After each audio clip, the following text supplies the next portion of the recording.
কি ব্যাপার, আজকে তোকে এত খুশি খুশি লাগছে যে? আসলে কি মা, আমি যখন তোমায় দেখি আমার খুশি, আমার আনন্দ অনেক বেড়ে যায়। আরে রোজ রোজ আমাকে দেখে খুশি হলে হবে? আচ্ছা দেখ, তুই যদি বিয়ে করে ফেলিস তাহলে সারা জীবন ডাবল খুশিতে থাকবি তুই।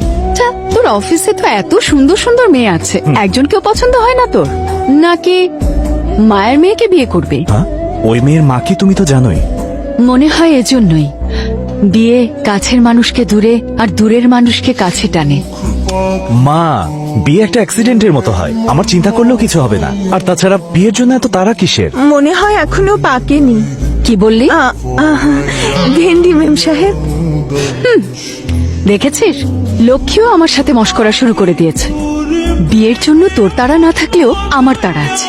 তোকে একটা মেয়ের হাতে তুলে দিয়ে আমি আমার দায়িত্ব থেকে মুক্তি পেতে চাই। এই ডায়লগ তো মেয়েদের ক্ষেত্রে ব্যবহার করা হয়। আমার জন্য ছেলে মেয়ে সবই তো তুই, তাই না? তুমি যেটাকে বিয়ে বিয়ে বলো না, সেটাকেও টর্চার টর্চার বলে। এটা তোকে কে বলে? ফ্ল্যাটের টাকলু আঙ্কেল বলেছে এটা। বিয়ের পর থেকে ওনার বউ নাকি ঘরে বাইরে যেখানেই হোক, যখনই দেখে যেখানেই দেখে টাকলাকে বাজাতেই থাকে। এজন্যই ওনার টাকটা সবসময় চকচক করে।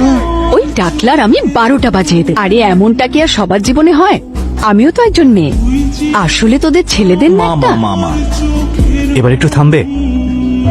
তোমার মতো কারো দেখা পেলে তাহলে আমি এখানেই জেনে যাব, আর তখন বিয়ে করে ফেলবো, ঠিক আছে?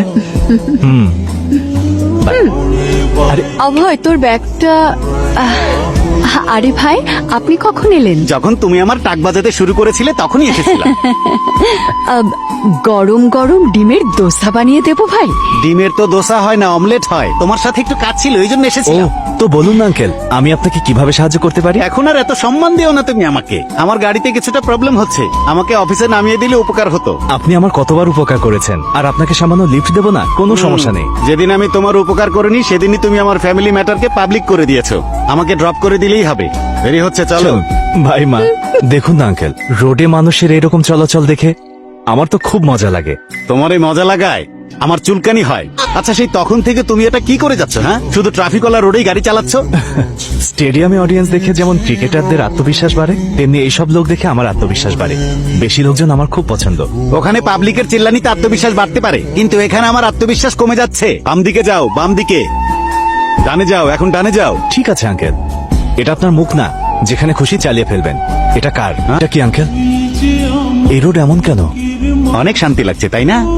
আচ্ছা, আমার ওয়াইফ পা ফসকে পড়ে গেছে, এখন কোথায়? ঠিক আছে, আমি এখনই আসছি। বাবা, গাড়িটা একটু থামাও। কি হয়েছে আঙ্কেল? আরে বাবা, তোমাকে তো গাড়িটা থামাতে বলেছি। এখানে লেফটে গিয়ে রাইটে গেলেই মেন রোড পেয়ে যাবে। আরে থামুন, আমি নামিয়ে দিচ্ছি। আরে আঙ্কেল শুনুন না। টাকলা কোথাকার, আমি আমার রাস্তায় যাচ্ছিলাম, টার্ন বাউন্ড করে আমাকে একদম জাহান্নামে ছেড়েছে।